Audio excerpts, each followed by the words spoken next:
My name is Brian Westley Johnson, and I want to welcome you to another edition of Soulivity Live. Hey, my sister, how are you?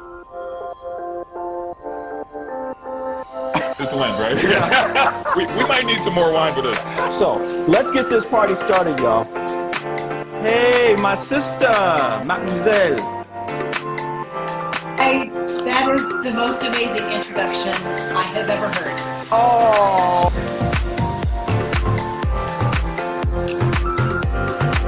Of myself and Madisyn, Brian Westley Johnson.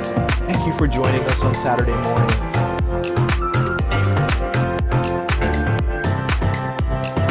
You a life full of passion, purpose, and high quality living. See you next time. Bye.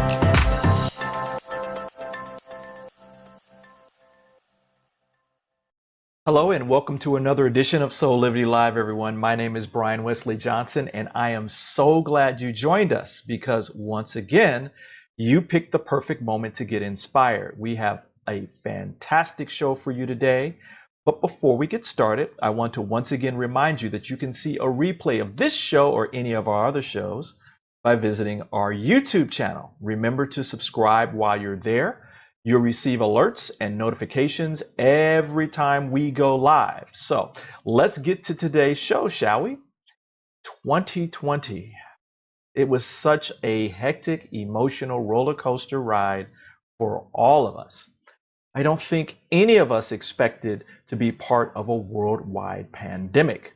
I mean, we couldn't travel anywhere, do the things we regularly did, or even go to see our loved ones for the certainty of putting them at risk. And then there were the protests of Black Lives Matter, ignited by another senseless death of an unarmed African American. I mean, wow, it was a full year indeed. And while all this was happening, Soulivity TV was providing you with programming to help you stay inspired and moving forward. And on Soulivity Live, I was honored to have so many great guests.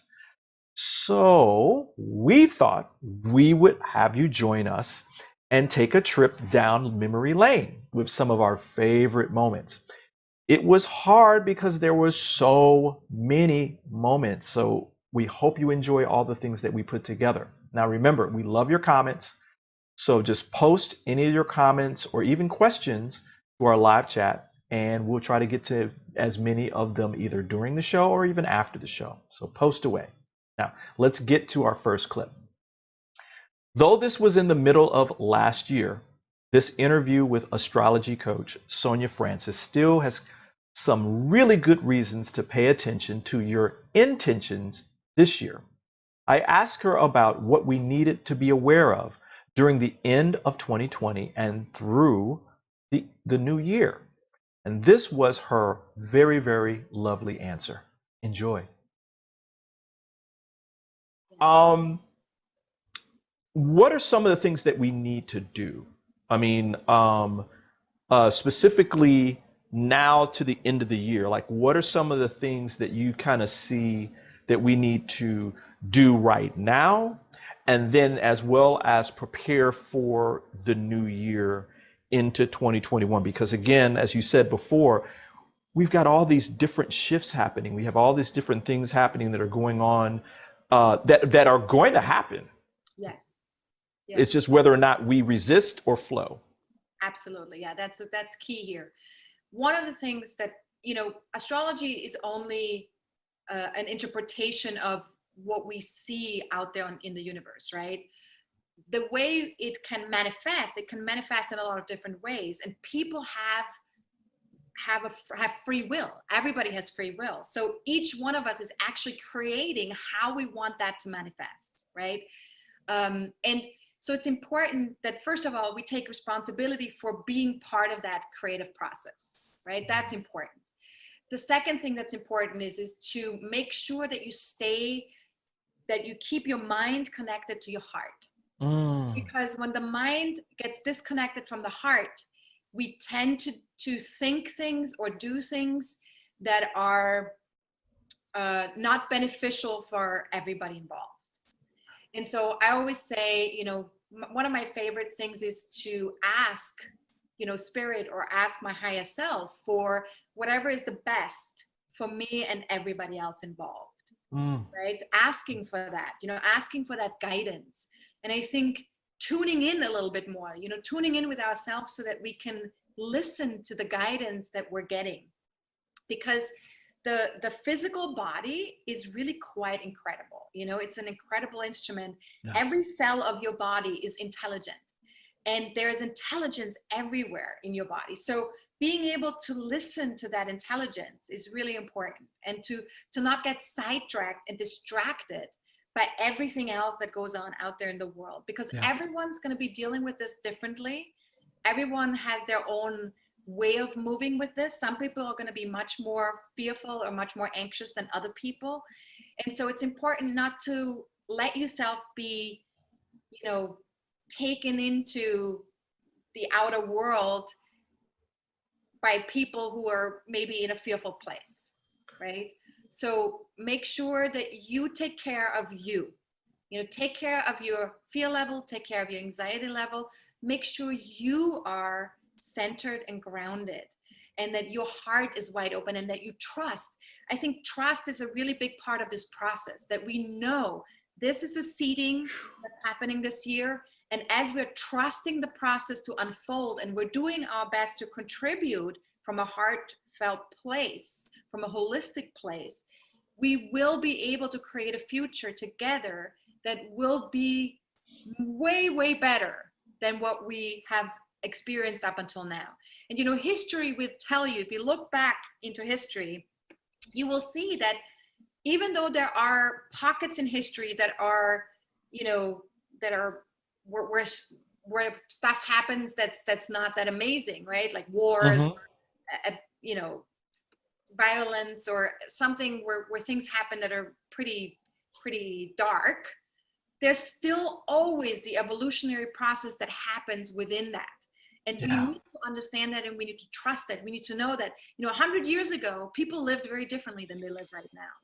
And we have so much to be grateful for, and I think gratitude is also a really fantastic tool to work with over this year and over the next year. The month is August.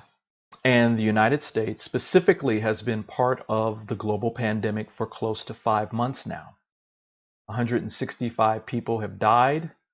165,000 people have died. And there's a lot of anxiety, grief, and emotional trauma. These words and thoughts from our interview with Dr. Ebony Jade Hilton and motivational therapist Melva Johnson still ring true to me, though it's been many, many months later. Enjoy this clip. For each of you, I always want to give our audience, our viewers, something to take away, right? As I said on the top of the show, this isn't just about giving information. I think the information that both of you are giving is totally awesome. I mean, we need to hear it, even if it's hard for us to hear. Need to hear it so that we can make better decisions. Mom used to talk about, know better, you do better, right? And so for each of you, what are one or two things that our viewers can start today that will move the ball forward to us getting past this thing? And Mom, I'll go to you first. I think the first thing is to acknowledge the pain, because this is really painful. When I go out, I wear the mask and what have you. But there are times when I look around and just see the situation that we're in, and I start crying.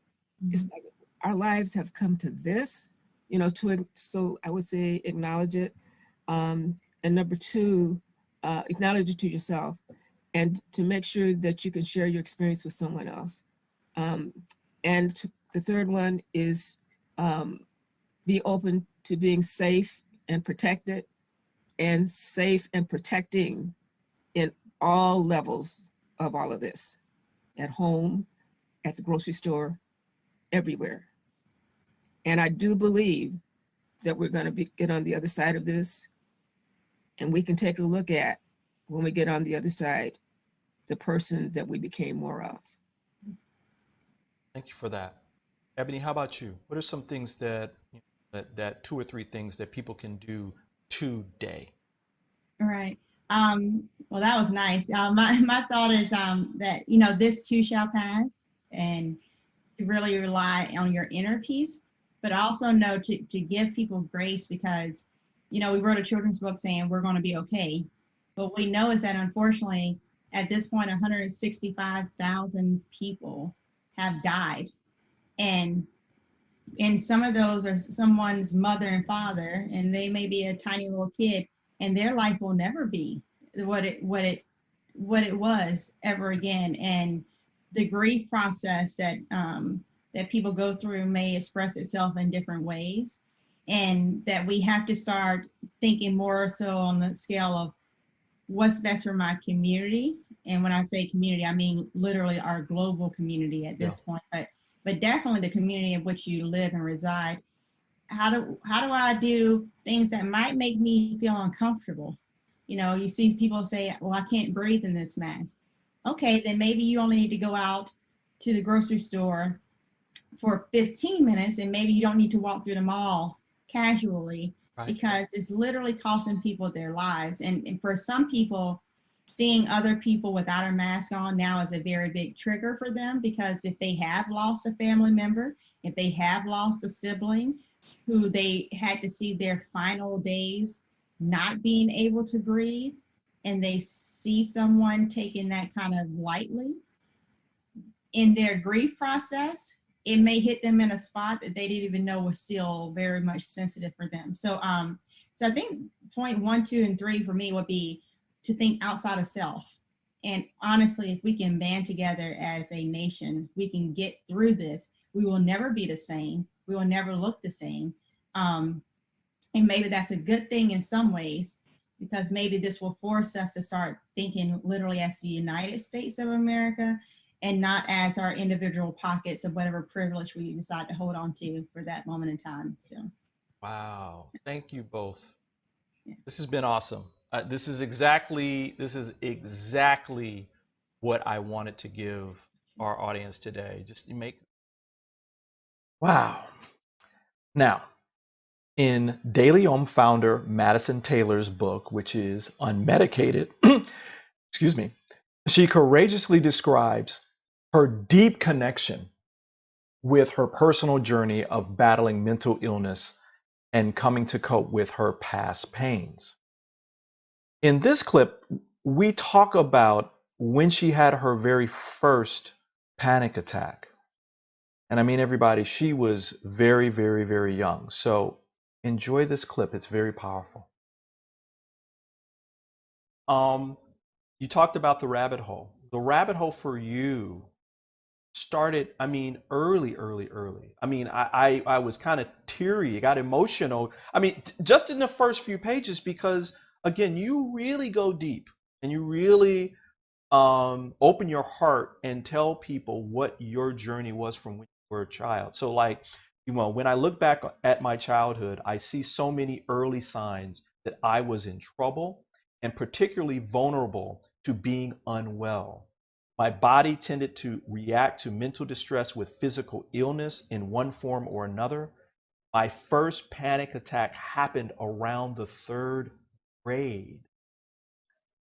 Yeah. Ooh. Yeah. And I have a son who's 11 now, so he just finished 5th grade, and I can't imagine him having a full-on panic attack in 3rd grade. And when I mean panic attack, I mean bolting upright out of bed, unable to breathe, thinking that I'm going to die. And it breaks my heart to think about going through that as a young child, and then not being able to tell anybody, because I couldn't understand what happened, and B, because I didn't have anyone trustworthy in my life to share that with.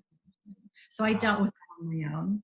Well, and I mean, again, we were talking offline and sharing some of our own experiences growing up, and we both had at least one parent that dealt with mental illness / emotional instability. And for you, as I read through again this forward, that's so beautifully written, that, you know, through a child's eyes, you know, because people, you have to realize that when you read this kind of stuff, I think a lot of times we think, oh, well, why didn't you just? No. You have to regress yourself back to when you were that age and see and kind of see it through those eyes. You didn't understand why your father acted the way that he did. And like most children, including me, I was that age, you internalized it. Of course. Well, and you think it's normal because how you don't know any better. I wasn't going to friends' houses. I wasn't going to friends' houses until much later in my life, and then saying, wow, their family looks very different than my family. And my father was a rageaholic and an alcoholic, and he really shut me down at an early age. He taught me to stay quiet, to not use my voice.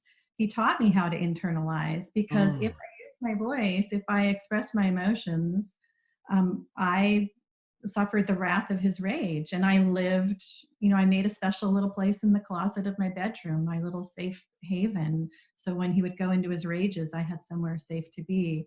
And so all of these skills he taught me that I took on as a young child, none of those served me later in life. Especially as a woman. As a woman, we need to use our voice. We need to be heard. We need to be strong. And he taught me the exact opposite of that. So I slowly shut down and shut down and shut down. Really, I think by the age of 8, I was probably most all the way shut down. And, you know, I didn't know also on top of it all that I was an extremely sensitive person. I'm an empath and I'm a psychic. So I've got all these feelers out constantly. And so when I met with rage from a human that's supposed to be loving me and that I'm scared to death of, imagine what that does to a normal kid, let alone a super psychic sensitive child who also knew nothing of what that meant on top of it all. Right. So yeah, and then 2 other people in my household, my brother and my mother, I had to deal with them as well. So we're kind of this big dysfunctional unit. And I can only imagine, because I'm empathetic myself, that you're getting all this information in, right? You still are in the growing stages of being a child. So you had no way to process this and cognitively or rationally decide, oh, this is what's going on. Right. This is what's happening with you. You just internalize it. Like, I also rewired my brain. It wired my brain incorrectly and set me up for failure, and it set me up for anxiety and depression. hey everybody, we're going to take a quick commercial break and we'll be right back. Soulivity Magazine and Beyond Words Publishing want to remind you about the importance of continuing to follow public health guidelines to protect yourself, your loved ones, and your community. Please continue to wear a mask, wash your hands, and watch your distance. Please visit these sites for further information about how to stay safe from COVID-19 into the new year. Remember, love protects us.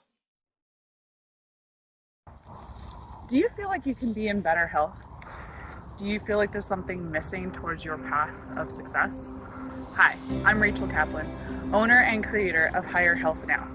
I started this company 3 years ago to help my yoga community thrive off their yoga mat. What I realized is that there's people from all walks of life who need this training. Today, I work with professionals all over the world, explore what's holding them back from living their version of good health, and help them shed light on the action steps they need to take to bring about that positive change. Professionals like you, who want to be better in their work, better in their relationships, and take massive action towards living your life purpose. That's the meaning of higher health. I'm excited to meet you and show you the path towards living your higher health now.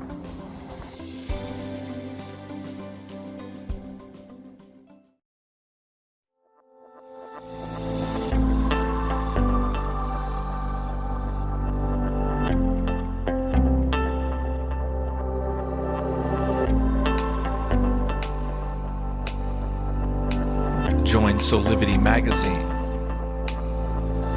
and Beyond Words Publishing for another Truth and Power event celebrating African American history on February 20th at 2 p.m.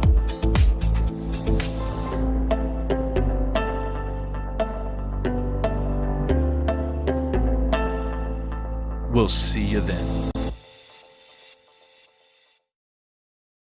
And we're back. We're going to continue with our best of 2020 with another great clip. I just love Dr. Kathryn Tristan.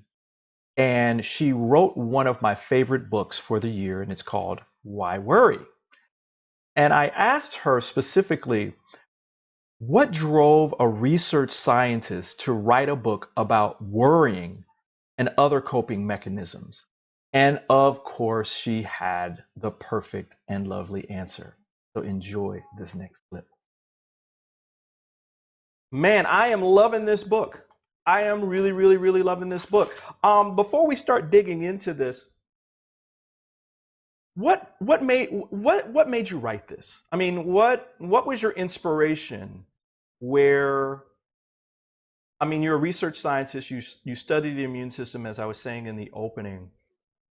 But there must be a connection for you, maybe even personally, that drove you to writing this fabulous book. So why don't we begin there?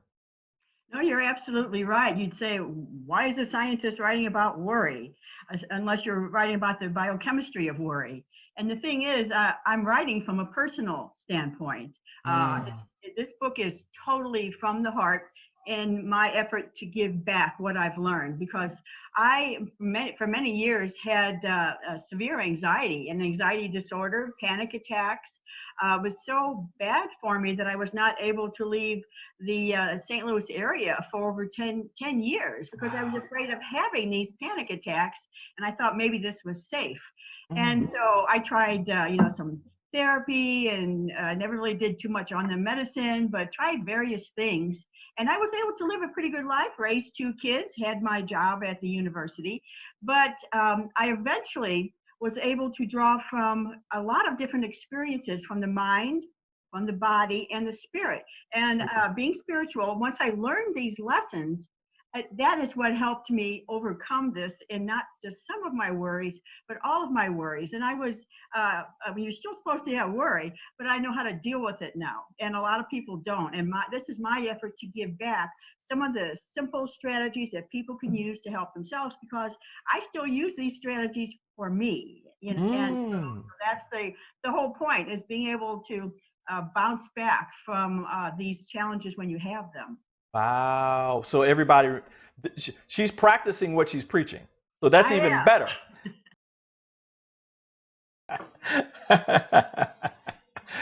Wow. See why I love her? Now, there are 2 especially important aspects of living that each of us must be aware of every day. And it's whether we are reacting to our environment or we are being responsive to it. There is a specific difference between these 2 concepts. Now, in my wonderful interview with Stanwood Terranova, she's the author of The Technology of Intention, Activating the Power of the Universe Within You. We really dug into this difference and how we can be happy through understanding it. I think you're going to enjoy this one. Tell me about what it means for you when you're describing the power within us. Yes, the power within us is that divine connection that each and every one of us has. And I really honor what each and every one of us call it. That I find that if we could embrace one another and know whether we call it God, spirit, the universe, an energetic force, is love. And that power is our divine connection. And I think of it like this, Brian. we are all these channels of light. And as we keep our channel clear for the connection that's always present, the connection's always there. It's, are we keeping our mind, body, and soul available to catch it so that we have direct access? We have it all the time. Are we using it all the time? So that is, it's within us. With every breath we take that connection. It's our opportunity to keep the pathway, all the channels clear, which that is where the practice comes in, because that inner voice wants to speak up. We just have to ask empowering questions, listen in an open, discerning way, and then take inspired action from the questions, the answers, and then move into inspired action over and over again. Inspired action. Tell me, what's the big I? The big eye of intention or inspired action? Big eyes. Do you love that? I love that they're all the big I. Inspired action is not just moving forward to check off a to-do list. I'm a great doer, and I had to learn how to come from my being nature, first within. So that's that divine connection within each of us. Yeah. To learn how to listen to that being so that my action isn't just a human doingness for outcome. Yeah. It's coming from inspiration. It's coming from, oh, I take a breath because I just caught an insight that is bigger than anything I ever could have thought, that that's the pathway I'm supposed to go. So in those times that were really hard for me, and my prayer was, my intention is to live an unstoppable faith. My intention is for divine clarity to come to me now. There was one day I was sitting there thinking, where are we going to live? And I'd been asking for clarity for months. And all of a sudden, out of the blue, in the middle of somewhere I never thought I'd be, I took a breath, and it was like in that moment, the answer came and went, Kim, this way. And as soon as I turned, I was like, and it took my breath away. And you know those moments, right? Where they take your breath away and you're like, oh my gosh, that's what I prayed for. That's what I asked for. And that was the crystal clear answer that I needed. But if I would have pushed for it months ago, just because it was a doing, I would have gone down the wrong path. But Ryan, you know, it takes all that patience and listening. Oh, yeah. I had to cultivate deep patience to really catch divine inspiration. And I had to become a really good listener. You know, we were watching Iyanla Vanzant the other day. She has this monthly segment, and she was talking about spiritual warriors, and a spiritual warrior knows the difference between reactivity and responsiveness. Absolutely. And that, you know, and that there's this difference between the two. And I'm hearing that same message coming from you, which is so important. Oh, I adore her, and I so appreciate her work. Oh, man. Especially now. I was just going to say that I have been quoting her so much for the last week. Yes, she is. Thank God. Truth. Yes. The companion big I to inspire is intention, right? Yes. Yes. Let's dig a little deeper into intention. What's the specific definition of intention for you? And then my second question is, why is it so important? So our intention, the power of intention, is that we have this wonderful power at our fingertips that is intention, which means we consciously create our lives. Intentions in themselves are lasered statements. They're the through line that is directing our inspired action. But our intentions are our aim. They are absolutely the statement that we put out into the universal field of consciousness of what we desire. They're not attached to any bit of how whatsoever. Our intentions are always positive, present, based in qualities, so that as we say to the universal field, this is my intention. My intention is to live in a space of unlimited love today. That's an intention. My intention is to connect with Brian and have this wonderful conversation today. That's an intention, because the universe is listening. Spirit just wants to say yes to everything we are placing. So we must be conscious of what we're placing on the altar of spirit, so that our co-creation is clear. Because if we're not, it was like you said at the beginning of the show, if we wake up and our chatter is what isn't working in our lives, fear that's pulling through, we're still creating that. Right. So intention is the key to conscious creation. Gotcha. This next clip is actually a 2-for-1. I actually spent an hour speaking with two amazing, amazing individuals, poet and author Jay Ivey, and Dr. Melva Green. She's a recognized therapist from the hit TV series Hoarders.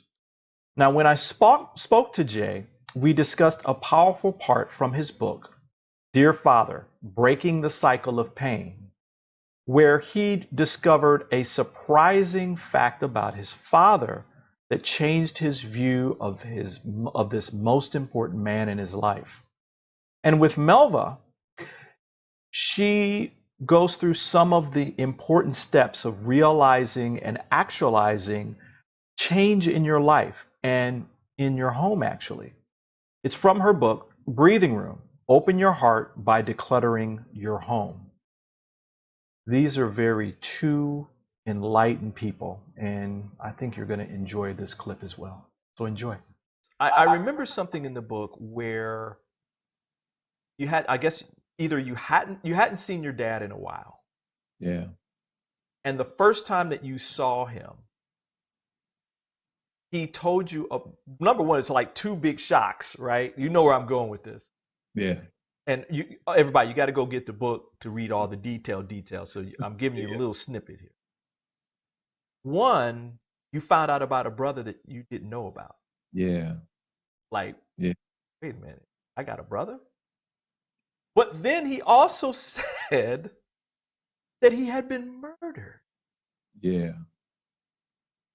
How old were you, first of all, when that happened? That actually happened before we reconnected. So when I was still a kid, I had to been 12, 13. He called me.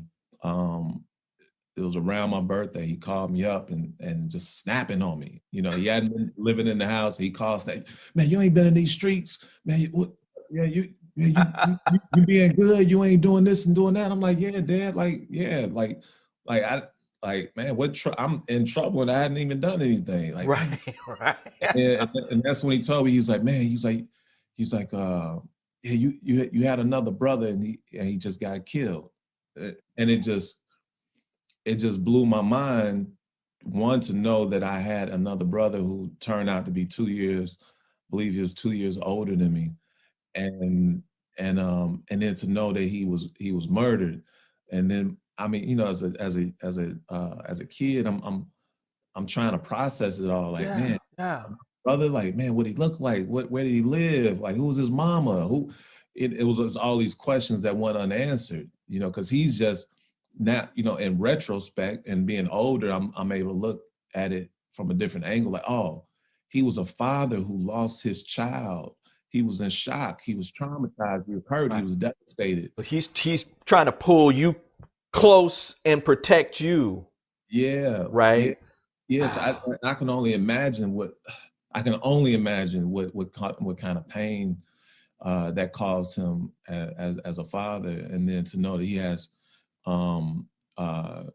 biologically, it was two other brothers, or two other sons, but he raised my older brother as well since like he was 6 months old.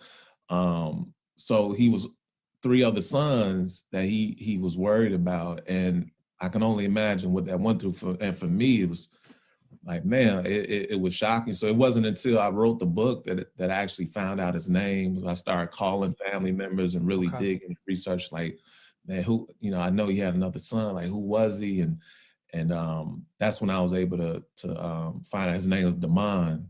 And yeah, that's pretty much the extent of what I know about him. I'm really still wanting to find out more about him, like, who is his mother and where are they? Are there things that she can tell me about him? Yeah, but it was shocking to say the least. Yeah. Wow. I love the fact that the 3-part method that you're talking about is the SLICE method. First of all, what does SLICE stand for? Are we telling all of this, or people going to buy the book? Oh, they're going to buy the book. Y'all better buy the book.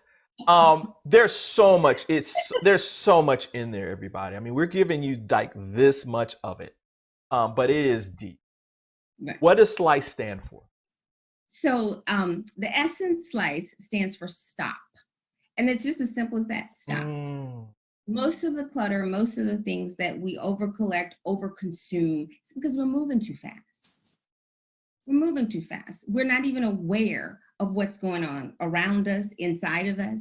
So to stop, to slow down, right? To take a moment to actually become aware of what is in front of you. The L is to listen.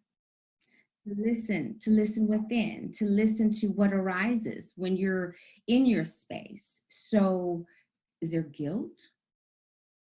Is there shame? Is there sadness?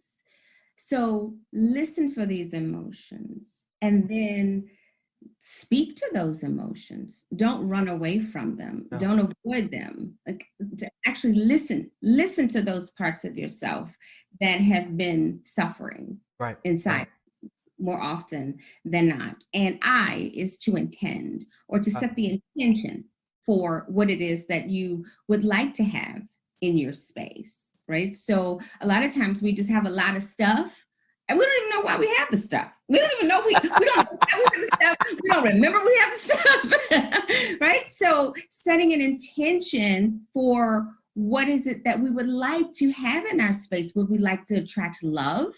Okay, so if we'd like to attract love, then, you know, you might want to clear off that side of your bed that's filled with clothes and books and whatnot, right? Wow, we gotta make the space. You gotta make the space, right? And so the CE is for clearing the energy, and that's what the principles lead you into doing, being able to actually clear the energy that has been stagnant in your space, in your heart, in your home, so that you can get a home that you love and that loves you back.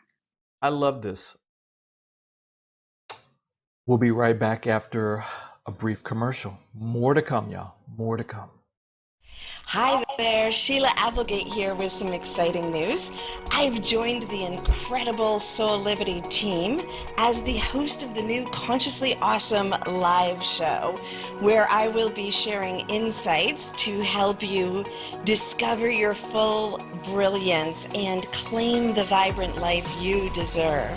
To add to the awesomeness, I'm going to be inviting some of my favorite people from around the world, including many of the guests that you fell in love with on my Live Sensate podcast and Enchanted One radio show. So tune in every Wednesday at 1 p.m. Eastern Time, right here on Soulivity TV, to join the fun. And remember to subscribe to the channel so that you don't miss a single episode. Have an awesome week, and I will see you on Wednesday. Soulivity Magazine and Beyond Words Publishing is pleased to announce its latest charitable partner, the National Museum of African American History and Culture. We ask you to join us in supporting this national treasure of memories and truth to stay alive for generations to come.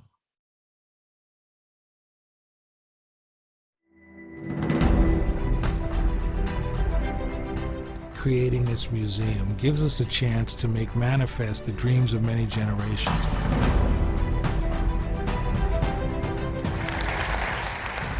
We call the lost dream back.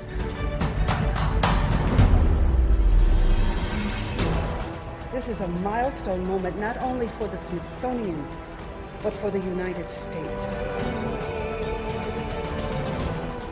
The goal of the museum is to make America better, provide opportunities for us to be made better by the past, and for us to move towards a future where race will always matter.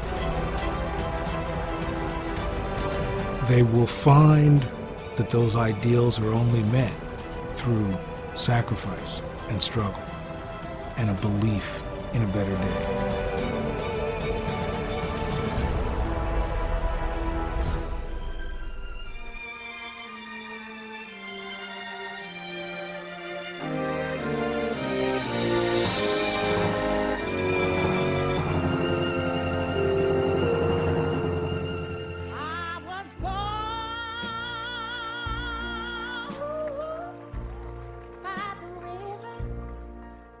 this place is more than a building.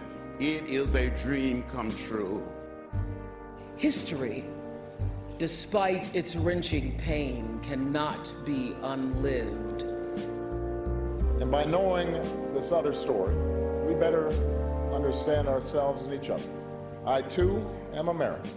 We ask you to join us in supporting this national treasure of memories and truth to stay alive for generations to come.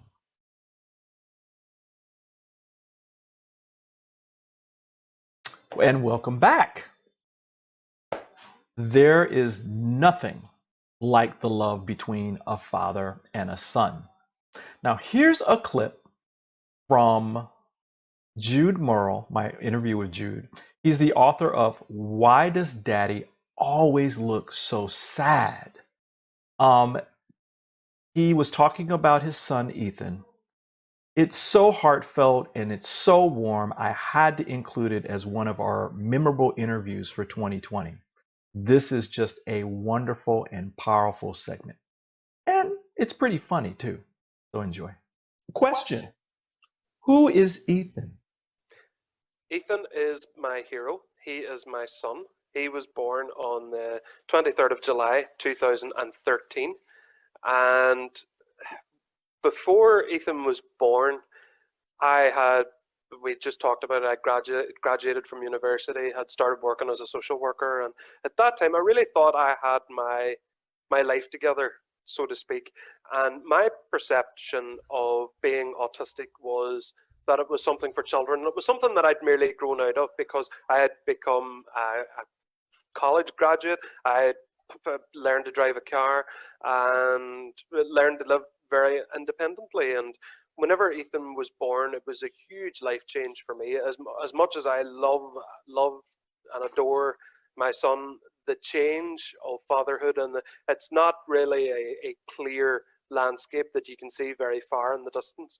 For me, it was quite foggy, and I didn't really know what to expect, and everything was so far ahead. And I mean, babies don't stay babies forever. They learn to walk, they learn to use the bathroom, they learn to eat different things. And it was just this constant cycle of change, because the first 3 years of any child's life is jam-packed. Mine was jam-packed too. But whenever I was, raising Ethan, it was very difficult because of that constant change. And a lot of the feelings that I had whenever I was small started to come back. The self-doubt started to come back. It was, I'm not really managing this change well, and it nearly made me not feel good enough. And this was a common theme with me, and the kind of the struggle was so apparent externally that Ethan actually asked my mother the now iconic question, that one there.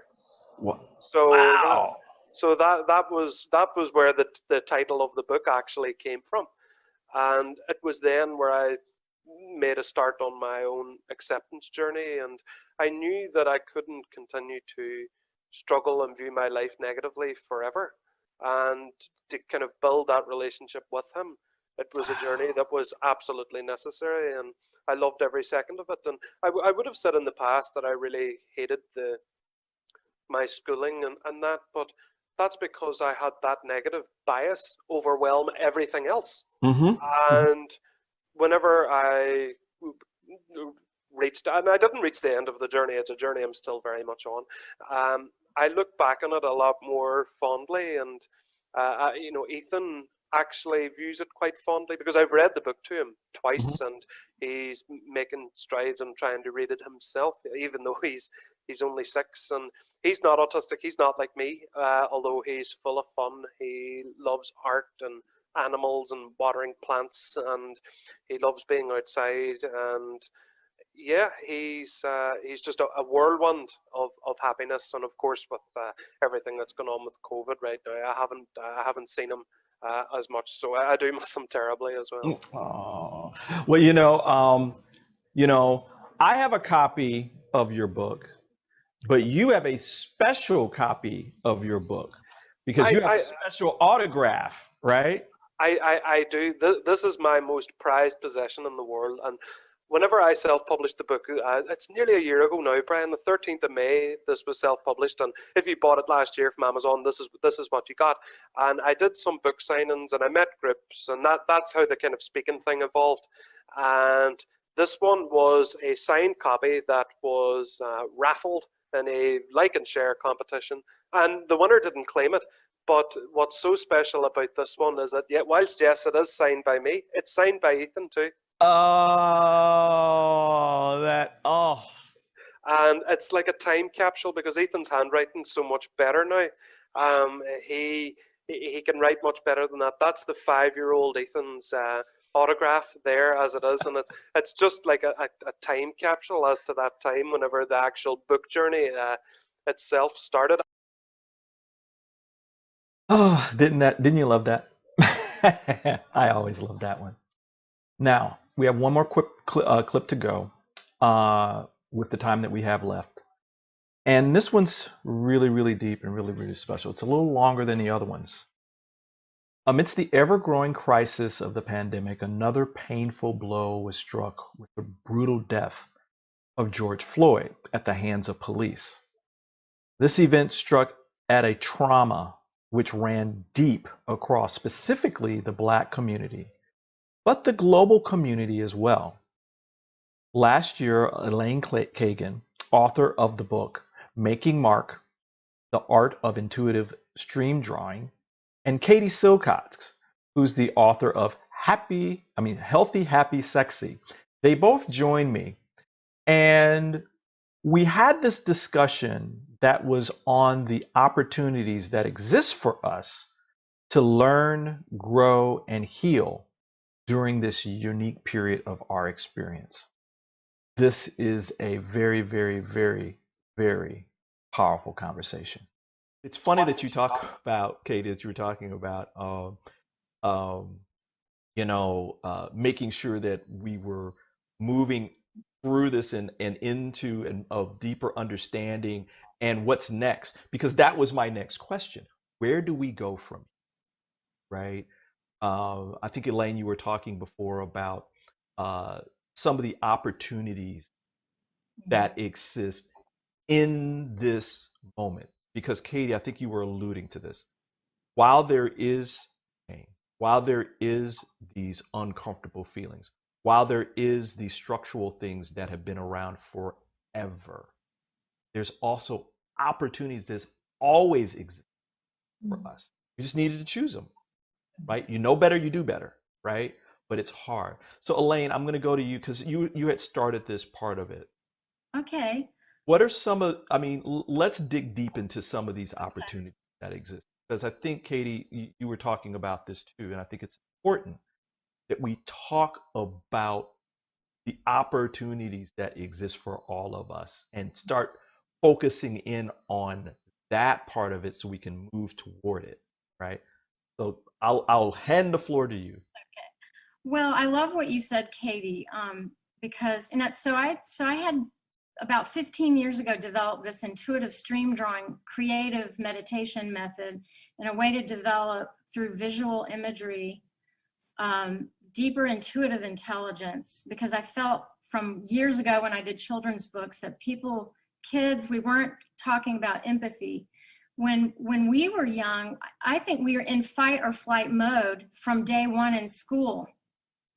We were conditioned to accept fight or flight mode as a way of being. And when you're in that reptilian brain, like you were saying, Katie, you're not using your intuitive, creative, spiritual, emotionally open brain is not operating. You're shut down. You are only trying to survive, not being humiliated and not being attacked in some way. So I think that one of the things, one opportunity, and again, we've all been doing what we've been doing before these really momentous times, because I think we knew that this was coming, or that we're just being ourselves in it. Having a way to center and to go inward is so essential, because if we don't do that within ourselves, how do we bring that conscious awareness of that, even being aware that we're in fight or flight mode. We have to have some conditioning that we didn't get when we were young. Nobody asked me, how do you feel about your math problem? Nobody asked me how I felt. They didn't even encourage us to, talk to each other about how someone was suffering next to us.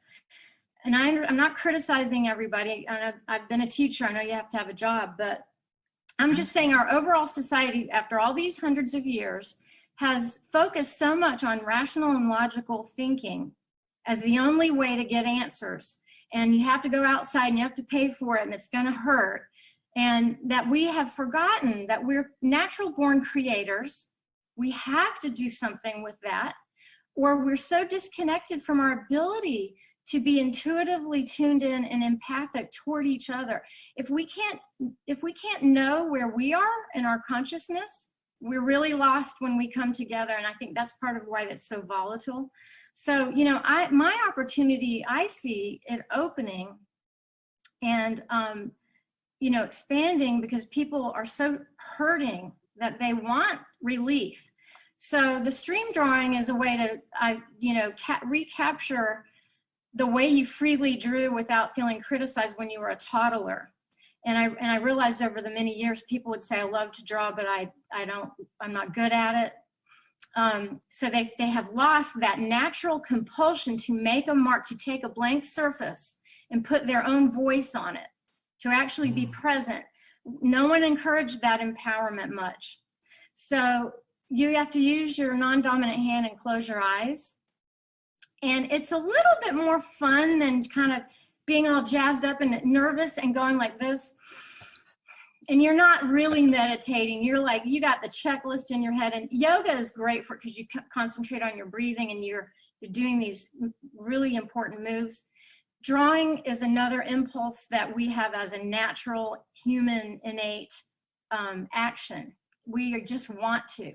So I'm trying to help people meditate while they're getting empowered with creative energy. And I think it helps release some of the tension while you then reflect on what you felt while you drew and on the drawing itself. So that is encouraging a conversation that is intuitive, that is starting with me here in my heart and mind. And it's giving both sides of the brain a chance to work. And then maybe I can go out and gaze upon other people with appreciation of their worth. That's what it comes down to. We are missing out on loving each other.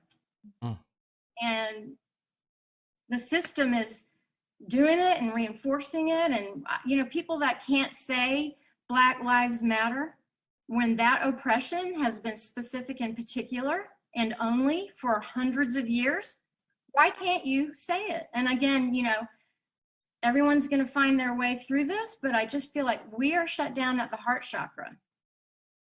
But we're opening. We're starting to open. Bravo. You got me on that one.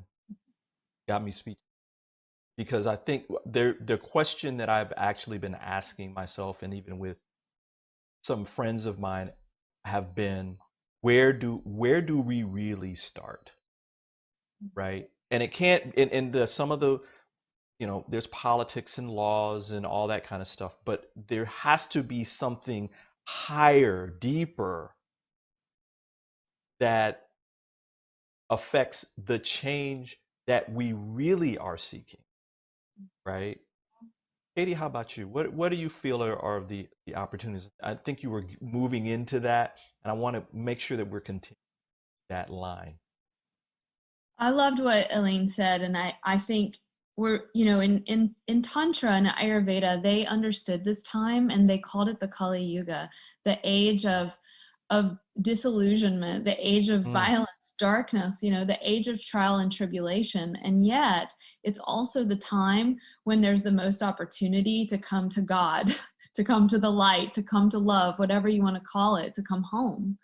And I really feel that in me. Like I sense as a deeply intuitive person, the way in which we are when we when something's actually too unbearable to actually feel inside of our own body, because all of us are walking around with fear and rage and anger and hurt, and all of us are the children of many times like emotionally immature parents and grandparents, because we're all walking around with that. And I think the African American community holds this very special form of that pain body that for whatever reason this moment is asking all of us to hold that with you guys. And it's a great honor to do that. But at the same time, it's triggering all of that unresolved stuff in everyone else. And so when you're just really not ready to deal with that and tend to it with kindness, with compassion, it's a huge job, right? When you're not ready to tend to your own anger and your own violence, and what do? We talk about other people, and like distraction. Yeah, distraction and this kind of like, I call it this othering syndrome. And I'll be honest, like when Donald Trump won, I was so upset. I actually did a tantric practice where I felt all the rage and all the fear and all the anger that was there as a woman. That was a big deal for us when he got elected. It was just a huge punch in the gut for women and for oppressed communities. But what I'll say is it was hurting me so bad that I started this tantric practice where you hold your enemy in your arms as a baby. Oh. And I hated it. I hated this. I don't want this man baby in my arms. Like I'm holding my baby Trump. And over time, I actually began to see him becoming more and more young in my arms to that moment of being a baby. And I looked across his life and I saw how he was the child of a father that could never love him. And he was always, and all these insights came to me. Now, I'm not saying that in any way that absolves him or that we need to have him in office. But what I'm saying is it melted that hardening on my own heart. Right. And so even though this is a tall ask, what I think is being asked of us is, who have you thrown out of your heart? Because it's only hurting you. And I think, I could say so much about this, but like what began to happen was I began to feel better. And I began to feel the essence of who I am, which is not a woman. It's not a woman from the South. It's not a white lady. It's not all those labels, right? Author, yoga teacher. It just began to be that I began to identify with the part of me that is completely unchanging, which is, as Elaine said, love. And the second thing I want to say is I have something, I'm actually don't really teach yoga anymore. I have something called body church. The church itself is crumbling, and the church used to be a place that you would go to move and dance, and there was drumming. And what I just want to recommend, as Elaine was saying, the drawing, also the dancing and the moving, because emotion cannot be processed without movement. So I began to meditate with love on the enemy, the perceived enemy, and to really keep the body moving, which compounded during this coronavirus time. Everyone's becoming, in many places, more sedentary and more locked in, when actually we need the opposite. We need to move. And if we can, we actually need to move together. I love it. I love it. I love this conversation. I'm so glad you ladies are here. This is exactly the kind of conversation I wanted to have, and I wanted it to be a gift to everyone in our community. So what did you think? Yeah, I know. They're great, right? Great clips. We're glad that you're here. Glad that you have been a part of our world here at Soulivity TV, and we got a whole lot more to go. Listen, we have a couple of minutes. I want to remind everybody that coming up, we have another Truth and Power event. This is our event for celebrating African American history as we celebrate Black History Month. We're discussing the facts and history of African Americans post-slavery and its effect on current conditions within this community of color and the American society more broadly. You can find out more information by going to our YouTube channel. You can even set a reminder for the show, for the event, I should say. And I really, really hope to see you there. We got the panel is amazing. There's going to be a lot of great information shared, a lot of connective tissue between the past and present day and how we move forward. So I hope to see you there. Listen, again, on behalf of everyone here at Soulivity, I want to say thank you for supporting us. Thank you for being part of our community. And again, we have a whole lot more inspiration to give you. So on behalf of everyone here, it's my pleasure to say I'm Brian Westley Johnson, thanking you for joining us today. And as always, I'm wishing you passion, purpose, and a high quality life. I'll see you next time, everybody. Bye.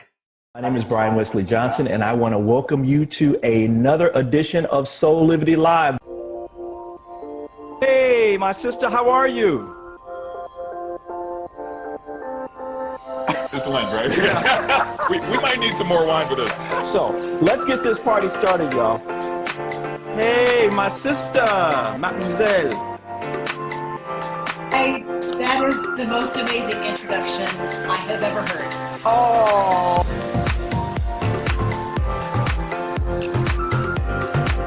Of myself and Madisyn, Brian Westley Johnson, thank you for joining us on Saturday morning.